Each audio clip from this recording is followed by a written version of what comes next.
My name is Octavia, and for most of my 42 years, I lived in the shadow of a supernova.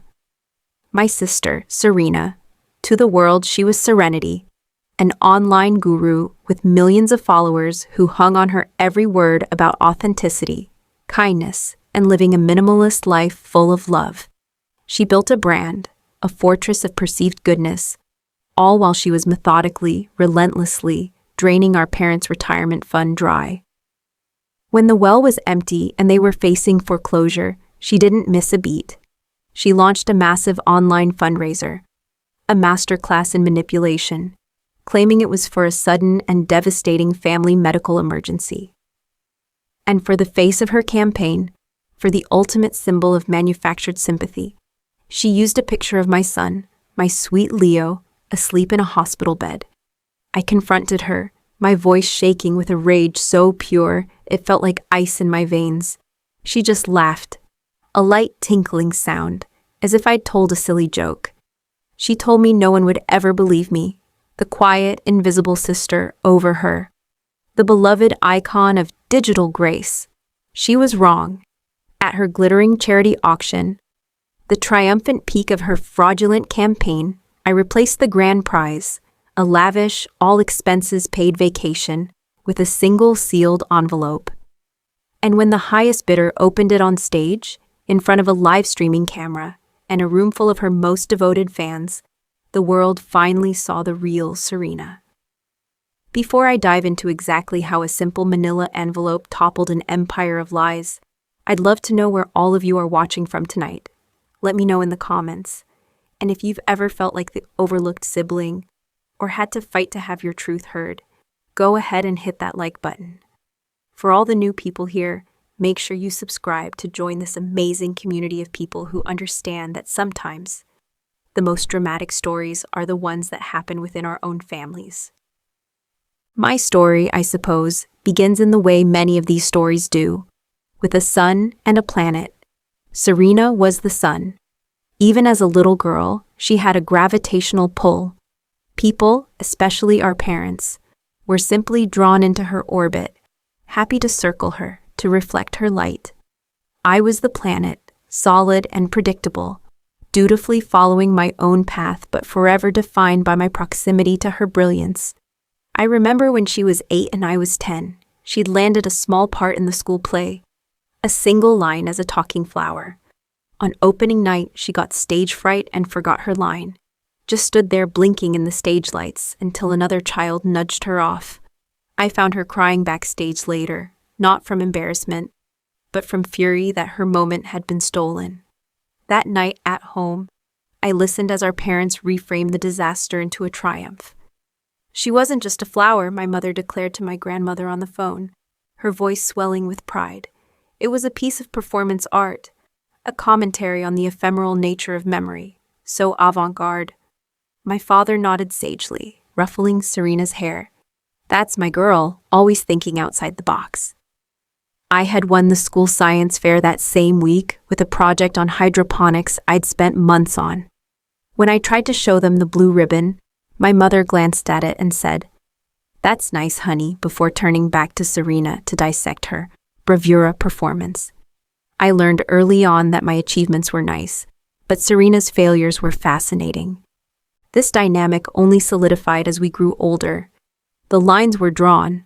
Serena was the creative, the dreamer, the one who couldn't be burdened with practicalities. I was the practical one, the planner, the one who was good with numbers and responsibility.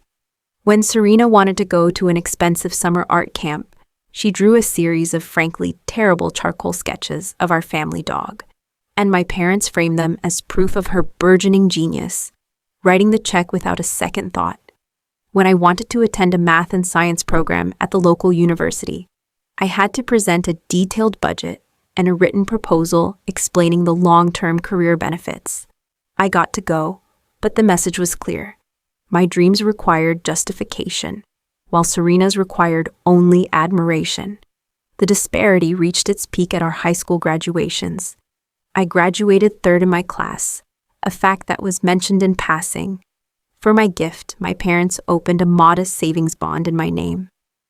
For your future, Tavi, my father had said, patting my shoulder. You're so sensible with money.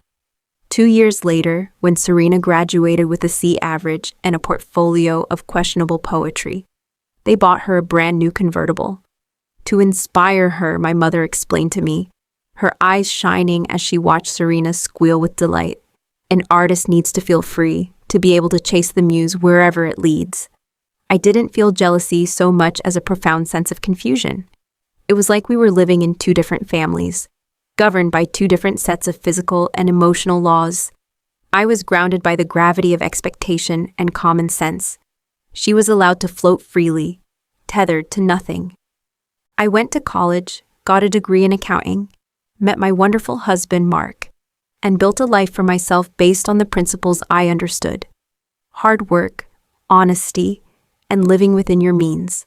Mark was an engineer, and together we were a team. Our life, a well-designed structure of love and mutual respect.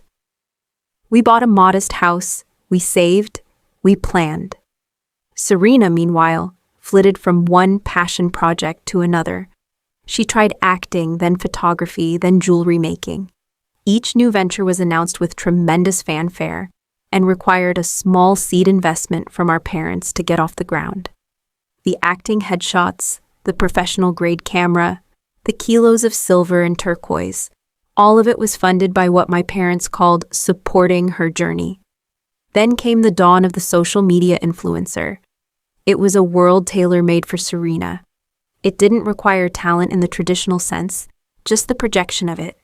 It didn't require a finished product, just the performance of a process. She found her niche with breathtaking speed. She christened herself Serenity and launched her brand, Serenity Spreads Love. Her platform was a curated masterpiece of beige aesthetics, inspirational quotes laid over filtered photos of sunsets, and long rambling captions about the importance of authenticity and kindness. She talked about shedding materialism while showcasing a new, gifted designer handbag.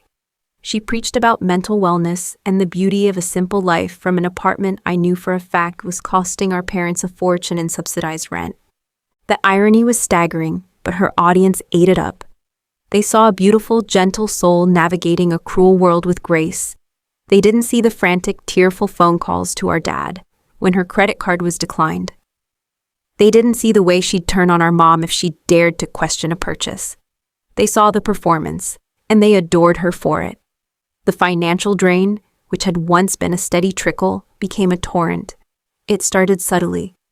Mom, Dad, I have a huge sponsorship deal in the works with a wellness tea company, but I need to upgrade my equipment to meet their standards. Could you just float me a little something until the contract is signed? The contract was always just about to be signed. The big payday was always just around the corner. Mark and I started to get worried. My parents weren't fabulously wealthy. They were comfortable. My dad had been a high school principal and my mom a librarian. They had a solid pension and a healthy retirement fund built on decades of careful saving. They had their house, the one I grew up in, almost paid off. They were supposed to be planning cruises, not funding a 28-year-old's fantasy life. We decided we had to say something. We invited them over for dinner one Sunday, a deliberate, planned ambush of love and concern. I made Dad's favorite lasagna. Mark opened a nice bottle of wine. After some pleasantries, I took a deep breath and waded in. Mom, Dad, I began, trying to keep my voice even. Mark and I are a little concerned. We know you're helping Serena out a lot, and we just want to make sure you guys are taking care of yourselves first. My mother's smile tightened. It's just a little boost, Tavi. She's building a business. It takes capital. But is it a business? Mark asked gently. From the outside, it looks like she has a very expensive hobby that isn't generating any income. Dad put his fork down and sighed. A sound of deep weariness I was starting to hear more and more often. You've always been so practical, Octavia. You don't understand the creative world. You can't put a price on a dream. The conversation escalated quickly. I brought up the apartment, the car, the constant stream of equipment. They became defensive. Then Serena, who had been invited but was of course late, swept in, perfectly timed to play the victim. She must have overheard the last part of the conversation from the hallway. "I can't believe this," she said, her voice trembling with manufactured hurt. "I knew you were jealous of me, Tavi. You always have been. You have your perfect little life, your husband, your house, and you can't stand to see me have something for myself." She spun a tale of my lifelong envy, of my critical nature, of how I never supported her. My parents, their faces a mixture of guilt and pity, immediately rushed to her side, comforting her, shooting me looks of disappointment. Mark and I left that dinner feeling sick. We hadn't just failed to get through to them, we had been cast as the villains in Serena's ongoing drama. A year later, our world tilted on its axis. I was pregnant with Leo, and it was a difficult pregnancy. When he was born, he was perfect and beautiful, but from the start, he was frail. After months of terrifying uncertainty and endless tests, we finally got a diagnosis: a rare autoimmune disorder. It wasn't terminal, thank God, but it was chronic. It would require lifelong management, expensive medications, and frequent hospital stays. Our lives narrowed to a pinpoint of hospital corridors, insurance paperwork, and the beeping of monitors. Mark and I tightened our belts without a second thought. We drained our savings, cashed in the savings bond my parents had given me, and budgeted down to the last penny. Our world was consumed by something real, something terrifying and tangible. Meanwhile, in Serena's world, the fantasy continued to escalate. The wellness tea sponsorship had mysteriously fallen through, but now there was a book deal on the horizon. My parents' excuses for not visiting Leo became more frequent. "We'd love to, honey, but Serena has a huge deadline and we need to help her brainstorm." Or, "Serena's having a bit of a crisis of confidence. We need to be there for her." Their world was shrinking to encompass only her needs, just as ours was shrinking to encompass Leo's. The first real, undeniable alarm bell rang on a Tuesday morning. I got a phone call from a representative from a high-interest credit card company, asking for my father. It was a mistake. The number was just one digit off from mine. Before I could correct him, the man launched into his script. "I'm calling about the outstanding balance on Mr. Henderson's account. We're showing 3 missed payments and a balance of over $20,000. I felt the blood drain from my face. $20,000? My father was meticulous about bills. I hung up, my hand trembling, and immediately called him. He was flustered, defensive.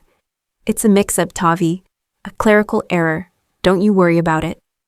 But I heard the lie in his voice, thin and brittle. That weekend, Mark and I drove to their house. We didn't call first. We just showed up.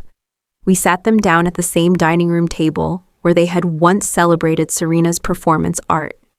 This time, there was no lasagna. There was just cold, hard fear. "We know you're in financial trouble," I said, my voice flat. "Dad, a collections agency called me by mistake. You have to tell us what's going on." My mother burst into tears. My father's face, which had seemed to age a decade in the last year, crumpled. The truth came out in a torrent of shame and regret. The credit cards, the small personal loans that had become large personal loans. And then the knockout blow. They had taken out a second mortgage on the house. Nearly every penny had gone to Serena, to her rent, to her business expenses, to her brand-building trips to Tulum and Santorini. She was going to pay it all back, my mother whispered through her tears. She has a new project, a big one, a wellness retreat in Bali. She said this was the one that would make it all worthwhile. We just wanted to help her get it off the ground. A wellness retreat in Bali. I felt a laugh bubble up in my chest, a hysterical, broken sound. They had mortgaged their future, the very roof over their heads, to fund a party on the other side of the world for a group of strangers who believed my sister was the messiah of mindfulness. They were no longer supporting a dream. They were feeding an addiction, and it had consumed them whole. The Bali retreat was, predictably, a financial catastrophe. It was poorly planned and overpriced, and when only a handful of people signed up, Serena had to cancel it, losing all the deposits she had paid to the resort. The investment my parents had made was gone, just gone. The fallout was swift and brutal. The second mortgage payment bounced, then the first. A few months after the Bali debacle, my mother called me, her voice a thin, reedy wail I barely recognized. Tavi? They sent a letter, a registered letter. I knew what it was before she said it. The foreclosure notice. They had 30 days to pay the arrears, or the bank would seize the house. The home I grew up in, the place where Serena's terrible charcoal drawings still hung on the wall, was going to be taken from them. I drove over there, my heart a cold, heavy stone in my chest. The house felt different, haunted by a future that had been stolen. My parents were sitting on the couch, two gray, shrunken figures in the cavernous living room. The fight had gone out of them. All that was left was a hollowed-out shame. My father, a man who had been a respected principal, a leader in his community, couldn't even look me in the eye. We lost everything, Tavi, he said, his voice raspy. The retirement fund is gone. The pension is all we have left, and it's not enough. My mother just wept silently, twisting a tissue in her hands. She told me the whole story, every sordid detail. The lies Serena had told them, the promises she'd made, how she'd cried and manipulated and guilted them into every single transfer, every single check. I saw red, a deep primal rage that was less about the money and more about the violation. She hadn't just taken their money, she had taken their dignity. She had devoured their golden years. I excused myself to the back porch, my hands shaking too hard to hold my phone properly. I dialed Serena's number. She answered on the third ring, her voice bright and airy. Tavi, what's up, sis? They're losing the house, Serena, I said, my voice tight and low. Mom and Dad, the bank is foreclosing, because of you. There was a pause. For a moment, I thought I heard a flicker of remorse. I was wrong. Well, that's dramatic, she said, her tone dismissive. They're adults, Tavi. They made their own choices. I didn't hold a gun to their head. You lied to them. You bled them dry for your fake life and your stupid Instagram posts. I was shouting now, the fury I'd suppressed for years finally breaking free. What are you going to do about it? Her tone shifted. The defensiveness was replaced by a chilling sort of inspiration. I could almost hear the gears turning in her head. You know what? You're right, she said, her voice suddenly infused with purpose. This is a crisis, and a crisis is an opportunity for community. Don't you worry about a thing, Tavi. I'll handle this. I have my platform. I have my people. I felt a cold dread creep up my spine. What are you going to do? I'm going to save them, she said, her voice dripping with heroic self-importance. I'm going to save us all. 2 days later, the fundraiser went live. Serena posted a 10-minute video, shot in stark black and white. She was wearing a simple gray sweater, her hair pulled back, her face scrubbed of makeup. Tears glistened in her eyes as she spoke. She talked about a sudden, devastating family crisis that had come out of nowhere. She spoke of the pillars of her life, her incredible parents, facing unimaginable hardship. She painted a picture of a family rocked by tragedy, hinting at overwhelming medical bills and unforeseen financial collapse. And then came the masterstroke. The screen faded to a photograph of my son, Leo, taken a few months prior during his last hospital stay. He was asleep in the oversized bed, his small face pale, an IV tube taped to his tiny hand. It was a picture I had sent to our family in a private text message. A moment of vulnerability and fear, Serena had saved it. And now she was using it. She didn't use his name. She was too clever for that. She just let the image hang there as her voiceover swelled with emotion. My brave, beautiful nephew, she whispered, her voice cracking, is fighting a battle no child should ever have to fight. And his devoted grandparents, my amazing parents, have exhausted every last penny to support our family through this storm. They are facing the loss of their home, all because they chose to give and to love and to support. The lie was breathtaking in its audacity. She had woven our two separate crises, one real, one of her own making, into a single, compelling, and utterly fraudulent narrative. She was the brave daughter and aunt, holding her family together. The fundraiser was called the Henderson Family Hardship and Medical Fund. The goal was set at $200,000. The money started pouring in within minutes.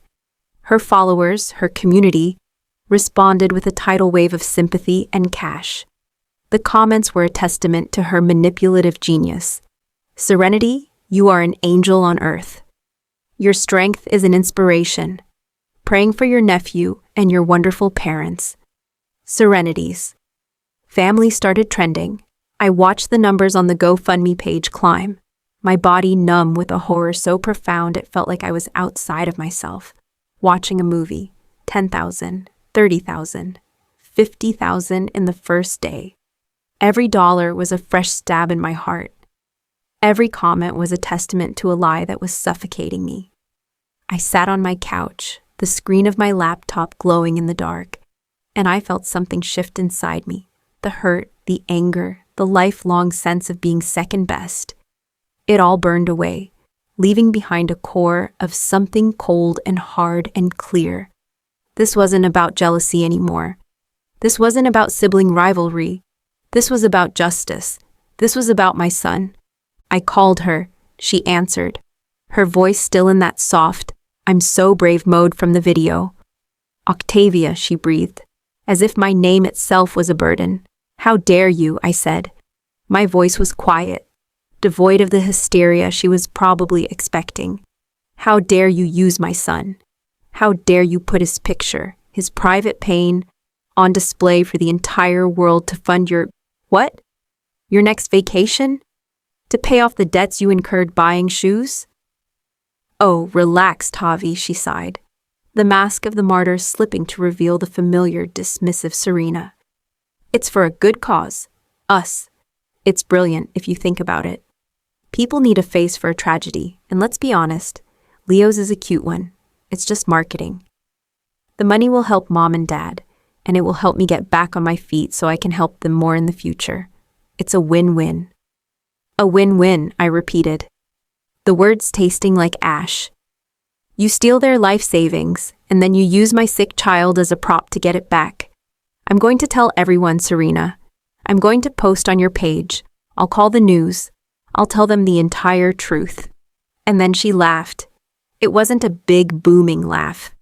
It was a small, condescending chuckle, the kind of sound you make when a child says something utterly naive. "Oh, Tavi," she said, the amusement clear in her voice. "Go ahead, please do. Who are they going to believe? You, the bitter, jealous sister who no one has ever heard of? The boring accountant who has always hated my success? Or me, Serenity, the girl who spends her life spreading kindness and positivity, who has 2 million followers who hang on my every word because they know my heart? You won't just fail, you'll look pathetic. You'll look crazy. You'll look like a liar." That laugh, that single dismissive sound, it was the catalyst. It was the final, clarifying moment. She was right. In the court of public opinion, on her home turf of social media, I didn't stand a chance. Her narrative was too strong, my voice too small. Fighting her online would be like trying to put out a forest fire with a water pistol. She had insulated herself with a wall of curated kindness, and any attack would just make me look like the monster. I hung up the phone. The rage was gone, replaced by an unnerving calm. I looked over at Mark, who had heard the entire conversation. His face was grim, his jaw tight. "What do we do?" I asked, my voice barely a whisper. He came and sat next to me, taking my hand. His was warm and steady. "She thinks she's untouchable in her world," he said, his eyes meeting mine. "So we don't fight her in her world. We drag her into ours, the real world. The one with consequences and facts." A plan began to form, not a messy, emotional outburst, but a precise, calculated strategy. It was time to stop being the emotional sister and start being the accountant. The first step was the hardest. I had to go back to my parents. They were still wrapped in their cocoon of shame, but the fundraiser had given them a sliver of false hope. Serena had been calling them, feeding them promises of how this money would solve everything. I sat them down and laid it out for them, cold and clear.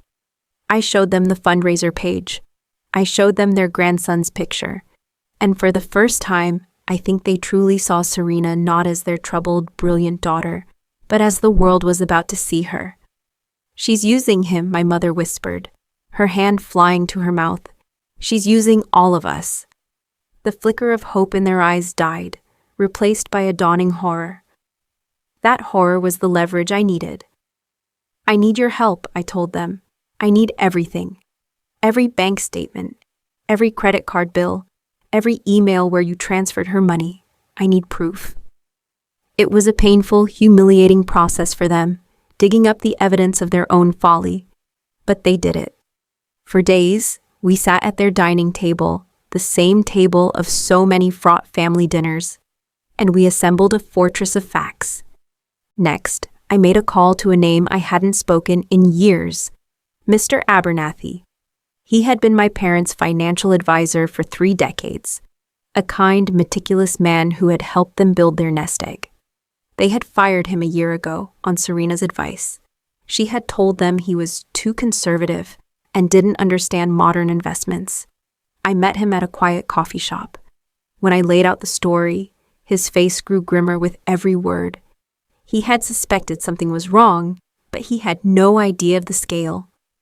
"They were good people, Octavia," he said, shaking his head. "They were so proud of their financial discipline. When I asked for his help, he didn't hesitate. What she did isn't just immoral," he said, his voice hard. "It may very well be illegal. Elder financial abuse is a serious crime." He went back to his office and pulled their complete files. He created a certified financial summary, a devastatingly clear document showing their net worth in a steady upward trajectory for 20 years, and then the precipitous, terrifying plunge that coincided exactly with the launch of Serena's career. He highlighted the large, regular wire transfers to her accounts, all meticulously documented. He had it all notarized.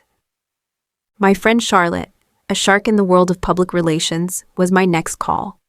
I told her everything. She listened without interruption, and when I was done, she was silent for a long moment. "Wow," she said finally. "Your sister isn't just a narcissist, she's a predator. Okay, here's what you don't do. You don't get into a mudslinging match online. You don't post a tearful rebuttal. You let her build her stage. Let her get all the spotlights shining on her. You wait until she's at the absolute peak of her triumph. And then you calmly and quietly present the facts, in public, with a credible third party. You don't just poke a hole in her story. You detonate it from the inside out." Her words solidified my plan. Serena had announced the grand finale of her fundraising campaign, a gala of gratitude, a black-tie charity auction to be held in the ballroom of a fancy downtown hotel. She was flying in other influencers, inviting local media. The feature item, the glittering prize of the night, was an all-expenses-paid, first-class trip for 2 to the Maldives, generously donated, of course, by an anonymous sponsor I was certain was just her, using the GoFundMe money. That was it. That was the stage. I spent the next week assembling my weapon. It wasn't a bomb. It was an envelope. A simple 9x12 manila envelope. Inside, I placed a carefully curated selection of the evidence. Not all of it, just the most damning pieces. The notarized summary from Mr. Abernathy. Copies of the last 3 months of my parents' bank statements, showing a negative balance.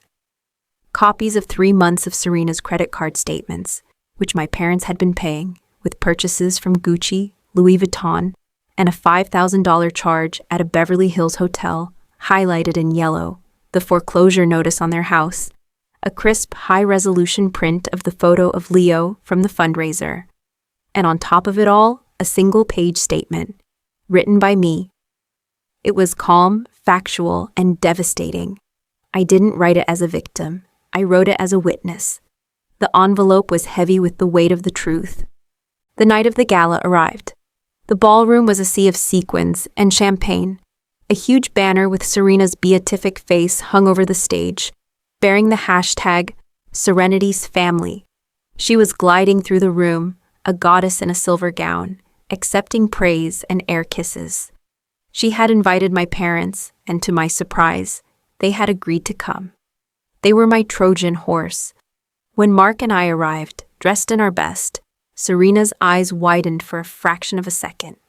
She recovered quickly, drifting over to us, her smile a perfect polished mask.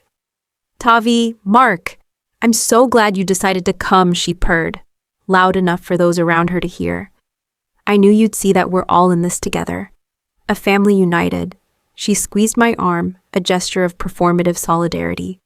I just smiled back, a small, tight smile that didn't reach my eyes. "We wouldn't miss it for the world, Serena." The auction items were displayed on velvet-draped tables along one wall. The Maldives trip was the centerpiece, represented by a large, ornate gold frame holding a placeholder certificate that described the lavish details of the prize. I watched it all night. I waited for my moment. It came about an hour in, right as Serena was taking the stage to give her main speech. All eyes were on her. The crowd was captivated. I excused myself from our table. "I think my mother dropped an earring near the display tables," I murmured to Mark. I walked over, my heart hammering against my ribs. I pretended to look on the floor, getting closer and closer to the gold frame. My back was to the room. My hands were shaking, but my mind was clear. In one swift, practiced motion, I unclipped the back of the frame, slid out the placeholder certificate, slid in my heavy manila envelope, and clipped it shut. It took less than 5 seconds. No one noticed. I walked back to my table, my hands now steady. The trap was set. The auction was a frenzy of competitive altruism. People were bidding absurd amounts of money for spa days and signed copies of Serena's non-existent book. The energy was electric, a feedback loop of self-congratulation and performative generosity. Finally, it was time for the main event. The auctioneer, a slick professional in a tuxedo, launched into a breathless description of the Maldives trip. A week of pure paradise, first-class airfare, a private overwater bungalow.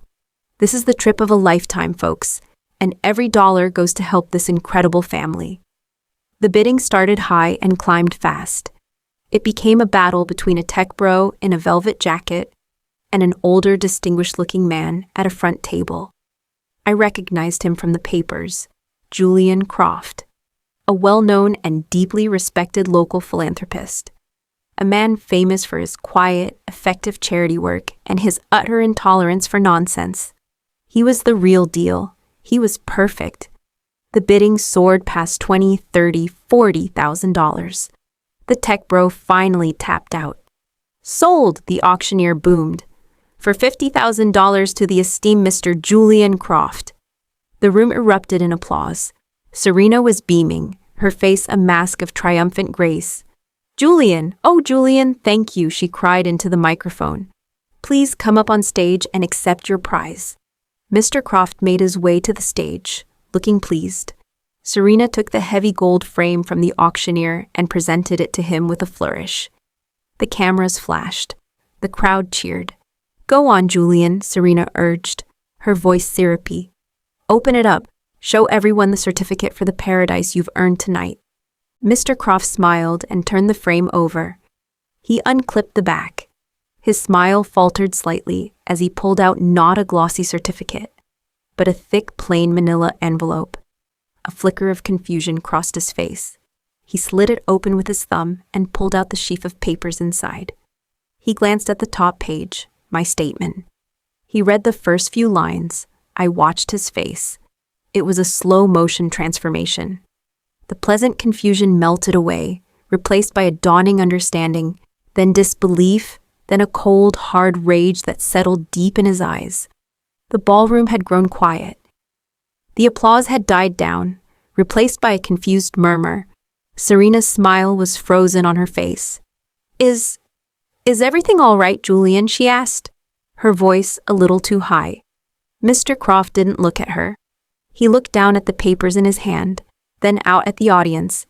He calmly walked to the lectern and adjusted the microphone. "Ladies and gentlemen," he said, his voice quiet but carrying through the silent room with absolute authority. "I'm afraid there's been a mistake. It seems I have not won a vacation to the Maldives." He paused, letting the silence stretch. Then he lifted the papers. "I have won the truth." He began to read my statement, not all of it, just excerpts. He read about my parents, about their life of careful saving. He read about Serena's brand and the reality behind it. His voice was dispassionate, like a newscaster reporting on a tragedy. The murmurs in the room turned into audible gasps. Phones, which had been up to record Serena's triumph, were now recording her ruin. "This fundraiser," Mr. Croft continued, his voice gaining an edge of steel, "was not created to deal with a sudden family hardship." He held up a copy of Mr. Abernathy's notarized financial summary. "It was created to pay off the debts incurred by its beneficiary, Ms. Serena Henderson, who, according to these bank statements, systematically drained her elderly parents' retirement accounts of over $300,000 over the past 4 years." He picked up another sheet. "Funds which were spent on," and I quote, "rent for a luxury apartment in downtown, a leased convertible, designer clothing from Gucci, Prada, and Chanel, and multiple first-class trips for brand research." Serena, her face the color of chalk, lunged for the papers. "This is a lie! It's a sick joke!" she shrieked, her voice cracking, the polished serenity persona shattering into a million pieces. "My sister put you up to this. She's mentally unstable. She's always been jealous of me." Mr. Croft didn't even flinch. He simply held the papers out of her reach and looked at her with an expression of pure contempt. He then held up the final page for the entire room to see. It was the picture of Leo, his small, sick face projected onto the giant screens behind the stage. "And this," Mr. Croft said, his voice dropping to a low, furious growl, "is a photograph of her nephew, Leo, a sick little boy whose image and private medical struggles were exploited without his parents' permission to solicit these fraudulent donations." The final blow landed with the force of a physical impact. Serena stumbled back as if she'd been struck. Mr. Croft addressed the stunned, silent audience one last time. "Ms. Octavia Henderson has also provided a list of several legitimate local charities that provide actual financial and emotional support to the families of children with chronic illnesses. I will be redirecting my $50,000 donation, along with an additional $50,000 from my personal foundation, to be split among those charities. And first thing tomorrow morning, I will be forwarding this entire file to the district attorney's office." He then looked directly at Serena, who stood frozen in the spotlight, a deer caught in the headlights of an oncoming train. "I suggest you find a very good lawyer." In the ensuing chaos, as the first reporters began to rush the stage and her friends began to back away from her as if she were contagious, I didn't say a word. I didn't need to. I caught her eye from across the room. I saw the terror, the confusion, the final dawning realization that her carefully constructed world had just been leveled. There was no triumph in me, only a vast, quiet emptiness. I stood up, went to my weeping parents, and took each of them by the hand. Mark put his arm around me, and together the 4 of us walked out of the ballroom, leaving the ruins of serenity behind us. The drive home was eerily silent, the only sound the rhythmic swish of the windshield wipers against a light drizzle. My parents sat in the back, huddled together like 2 lost children. Mark kept a firm, steady hand on my knee. The silence wasn't angry or awkward. It was the heavy, dense silence that follows a massive explosion when the air is still settling. When we got back to our house, I made tea, my hands moving with a strange, automatic calm. We all sat in the living room, the 4 of us, and the dam of a lifetime of unspoken things finally broke. It wasn't a flood of anger, but of grief. My father, his face buried in his hands, apologized. It wasn't a perfunctory, "I'm sorry." It was a gut-wrenching confession. "I'm so sorry, Tavi," he sobbed. "We didn't listen. We chose. We chose the fantasy over the reality. Over you. We were so busy propping her up. We didn't see you standing right there, holding everything together on your own. We failed you." My mother, her face streaked with tears, nodded. "We were so proud of her, or what we thought was her. It was like a drug. We were addicted to the story she was telling. We let it blind us to the truth. And we let her hurt you and Leo. We let that happen." It was the conversation I had longed to have for 20 years. And now that it was here, it was just deeply, profoundly sad. There was no victory, no, "I told you so." There was only the painful, messy work of putting the pieces of our shattered family back together, but on a new, more honest foundation. By the next morning, the story was everywhere. The video of Julian Croft's speech had gone viral, ripped and reposted hundreds of thousands of times. Serenity scam was the #1 trending topic on Twitter. News outlets, from local stations to national online magazines, picked up the story. They loved the narrative. The beloved influencer revealed as a fraud. The dramatic takedown at her own gala. Her entire digital life was wiped out in less than 24 hours.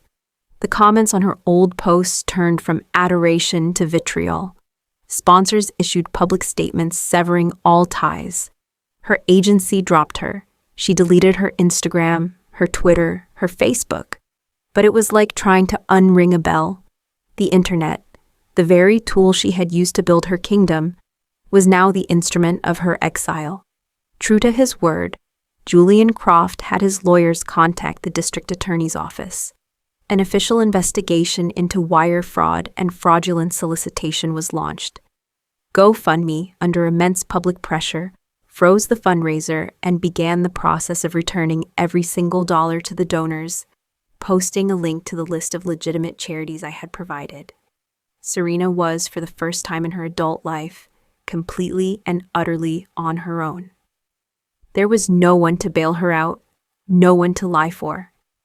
A few weeks later, we helped my parents sell the house. It was the only way to pay off the mountain of debt and avoid a devastating bankruptcy. They found a small, lovely condominium just a few blocks from us. The process was humbling for them, a stark and public marker of their fall. But as they unpacked their boxes into the smaller space, I saw something I hadn't seen in years: relief. They were free. Free from the crushing weight of Serena's expectations. Free from the house that had become a monument to their mistakes. They started coming over for dinner, not out of obligation, but because they wanted to.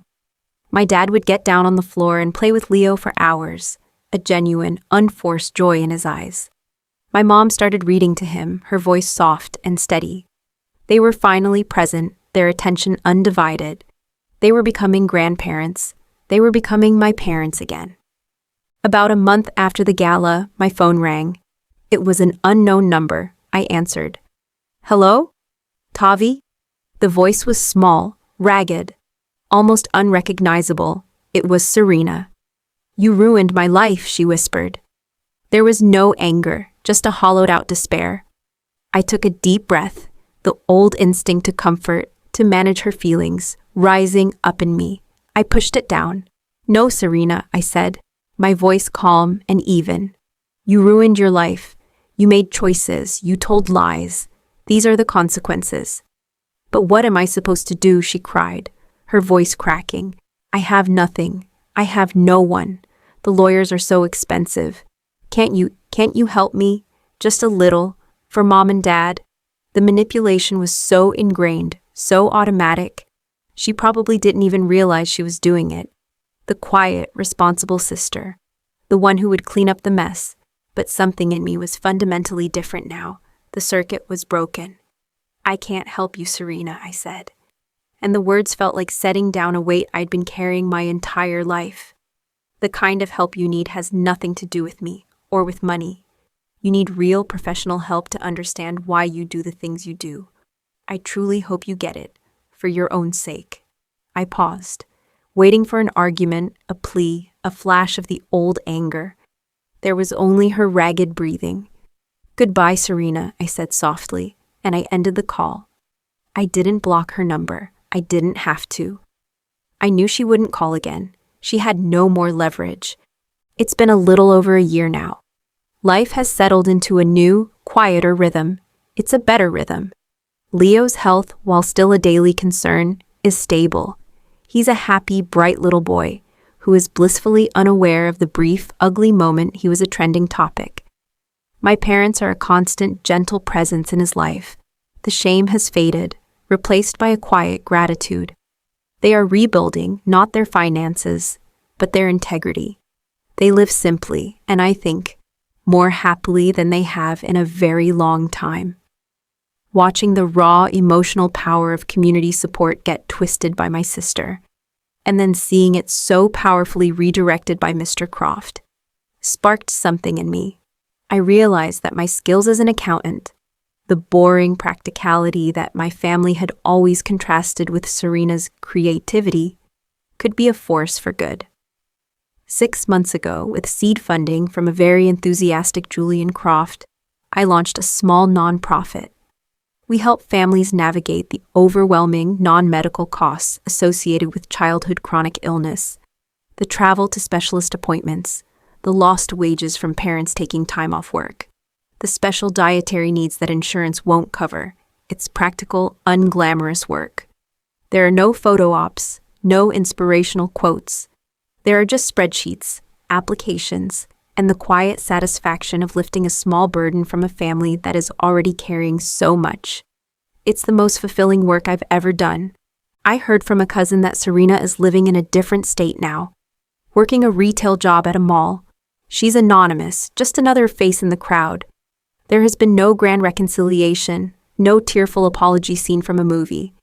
And I find that I am profoundly at peace with that. My goal was never to destroy her. It was to stop the destruction she was causing. Justice, I learned, wasn't about revenge. It was about restoring balance. It was about protecting my son and my parents and myself. The silence between us, the vast distance, is the resolution. I used to think that my sister's light was so bright it kept me in the shadows. But I was wrong. The shadow wasn't her light. It was her need. A black hole of need that threatened to consume everyone around her. Stepping out of it wasn't about finding my own spotlight. It was about finally finding solid ground, breathing clean air, and realizing my own quiet strength was more than enough. I learned that authenticity isn't a brand you build or a hashtag you use. It's what you do when the cameras are off. It's how you act when no one is watching. My voice, the one I thought was too quiet to ever be heard, turned out to be the one that mattered most, not because it was loud, but because, in the end, it told the truth. My story had a dramatic ending, but I know so many of you out there are living in the quiet middle of your own struggles. Have you ever had to stand up to a family member who everyone else put on a pedestal? Or have you found your own strength in an unexpected way? I would be honored if you shared your story in the comments below.